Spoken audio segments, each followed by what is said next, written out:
इतना सारी video video गाना कौले बड़े। कौन गाना कहले बड़े?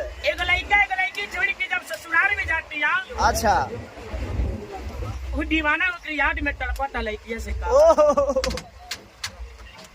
जियो राजा। अरे दिल ना लगाई वाह वाह, तारा तो भोजपुरी इंडस्ट्री में रहक चाहिए हो। वाह, अरे फिर जाना यहाँ जियो राजा। आया बाजा जा जा जा भुला जाइयो। बड़ा दर्द में बड़ा मर्द फाटल दीवाना लागत तारा तू हमरा। हमारा प्यार के बदल में अब लट काजल मारू। जय हो जय हो, जियो राजा।